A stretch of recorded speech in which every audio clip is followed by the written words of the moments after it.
We are the Guinea Pig Collective. All will be assimilated. Resistance is futile. Searching for old treasures, blowing off the dust. Timeless stories and legendary characters. This is Talking Movies.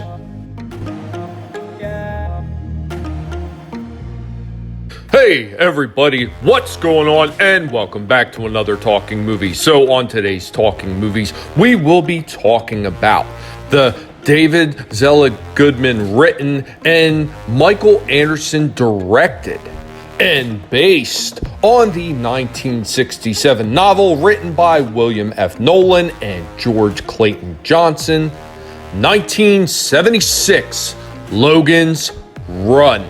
Now, this movie, like many other movies that came out in the early 80s and the late 70s, is based on that dystopian type of future. It seemed to be the norm that everybody really thought that the future was going to be that bad, and well, you know, sometimes it kind of feels like it is, doesn't it? And the story goes as such. It's 2274, and on the surface, it all seems to be an idyllic society. Living in a city within an enclosed dome, there is little or no work for humans to perform, and inhabitants are free to pursue all of the pleasures of life. There is one catch, however. Your life is limited, and when you reach 30, it is terminated in a quasi-religious ceremony known as carousel. Some, known as runners, try to escape their fate when the time comes, and it is the job of the Sandmen to track them down and kill them. Logan is such a man, and with several years before his own termination date, thinks nothing of the job he does. Soon after meeting a young woman, Jessica 6, he is ordered to become a runner and infiltrate a community outside the dome known as Sanctuary and to destroy it. Pursued by his friend Francis, also a Sandman, Logan and Jessica find their way to the outside. There they discover a beautiful, virtually uninhabited world. Logan discovers that there can be life beyond 30, and that there is more to the world than being trapped underneath a dome. Starring Michael York as Logan, Richard Jordan as Francis, Jenny Agutter as Jessica, Roscoe Lee Brown as Box, Farrah Fawcett as Holly, Michael Anderson Jr. as Doc, Peter Ustinov as the Old Man, Randolph Roberts, second Sanctuary Man, Lara Lindsay, the Woman Runner, and of course, a whole host of other cast members that fill out the rest of the roles of this movie. So, as like any movie adaptation from a book, there are always a few changes that happen. This is unavoidable, and one of which is in the original novel, everyone dies at the age of 21. Not 30. Another thing that is slightly different in the novel is that the colors of the life clock change every 7 years. Yellow at birth at age 6, blue from 7 to 13, red from 14 to 20, red and black on last day, and black completely at 21. Now, according to the audio commentary, the movie changed it to 30 because it wasn't realistic to have a cast with all the characters under the age of 21. Other changes made from the original novel is that the original book called them palm flowers instead of life clocks. Another thing is that Logan, that character had changed many times because the character of Logan 3 was instead called Logan 5. And the method of mandatory execution went from a session at a sleep shop where people are terminated by the use of pleasure-inducing gas to the ritual known as carousel. So in the movie, the costumes were originally designed to be much more revealing, but that meant spending much more on makeup for all that exposed skin.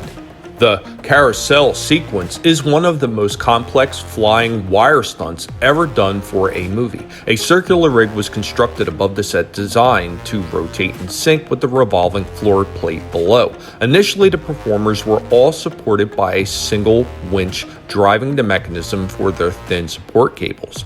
The cables became tangled during rehearsal.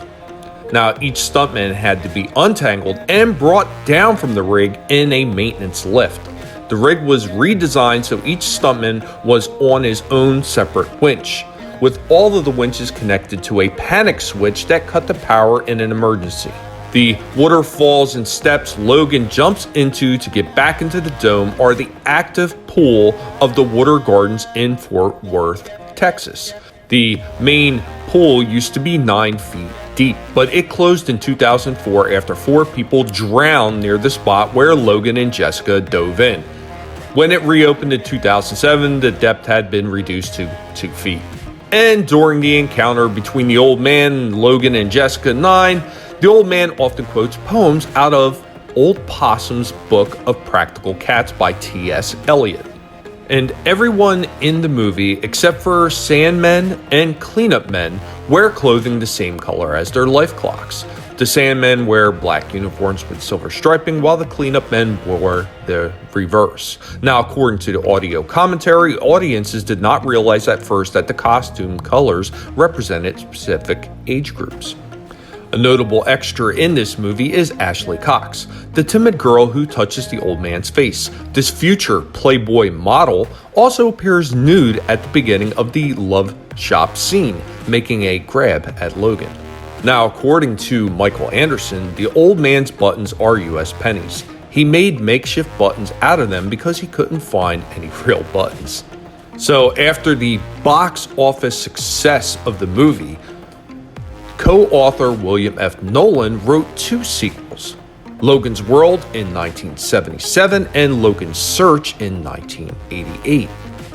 A novella, Logan's Return, was published on ebook, and 2 other novels, Logan's Journey, written with Paul McCombs, and Logan Falls, written by Jason V. Brock, have been mentioned but never published.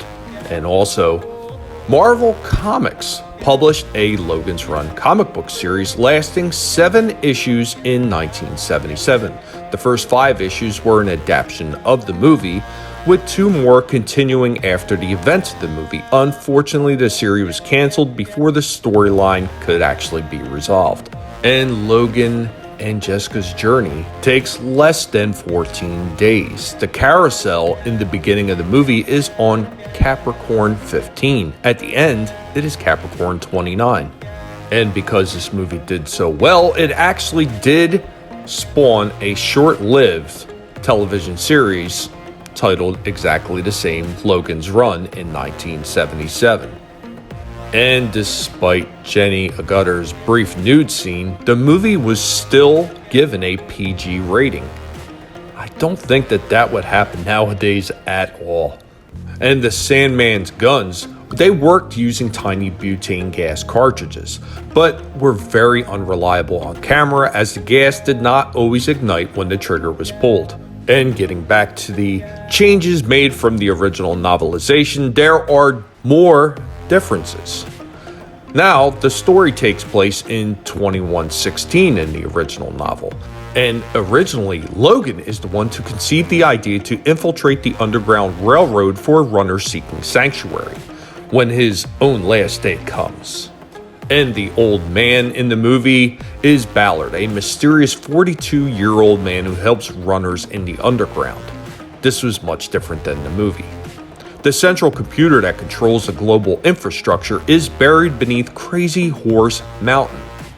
And Sanctuary turns out to be an abandoned space station, and the novel ends with Logan and Jessica escaping to Sanctuary aboard a rocket that departs from a former space program launch site in Florida.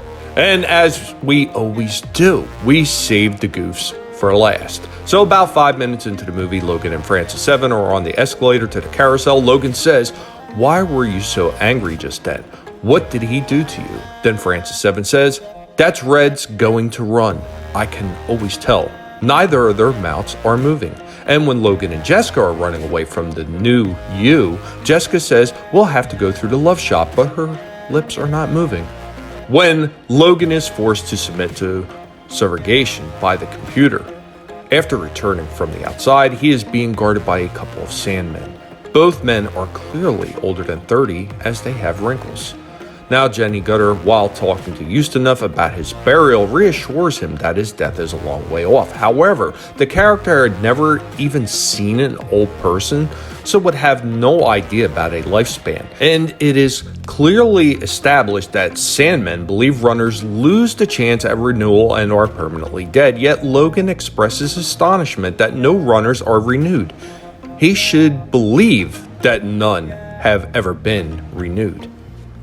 Jessica's panties keep changing colors. In some of the scenes, the cut made by the laser on Logan's shirt runs straight up and down from shoulder to nipple. Later, after destroying Box, the cut in the shirt runs from the base of the neck to his armpit at about a 45-degree angle. And this one's a pretty obvious mistake. So Logan and Jessica first see the sun as it rises from behind some distinctive mountain peaks. At the end of their first day, the sun sets behind those very same peaks. So when the dome city is destroyed and the old man sees the people emerging, he is standing by a small campfire. When the people surround him, several people are standing where the campfire was originally burning.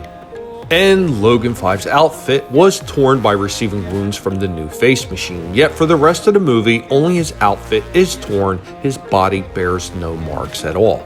And when Francis emerges from the cavern, he holds his left hand up to block the sun. His life clock crystal is red. It should be either green or clear at this point. And this one is kind of funny. So in the scene with Box in the ice cavern, the film crew can be glimpsed in the reflection of Box's metallic mirrored body. Welcome, humans. I am ready for you. Fish, plankton, sea greens, and protein from the sea. Overwhelming, am I not?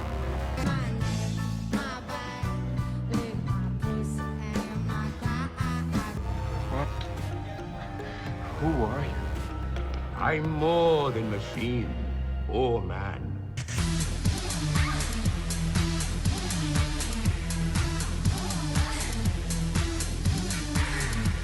Bob.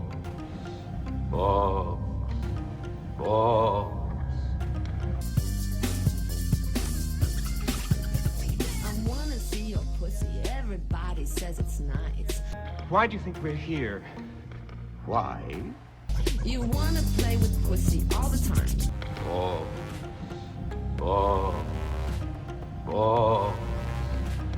Yay! You have to help us.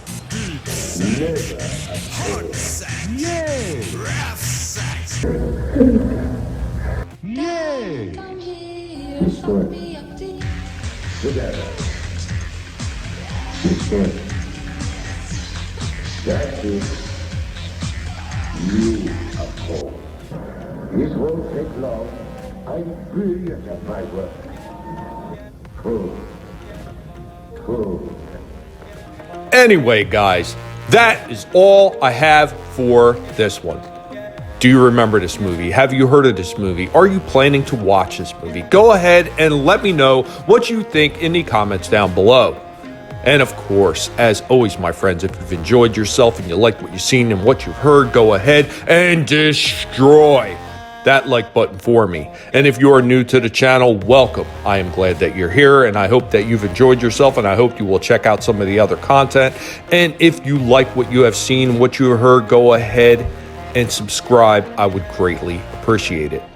And I will catch you all next time. Later, y'all.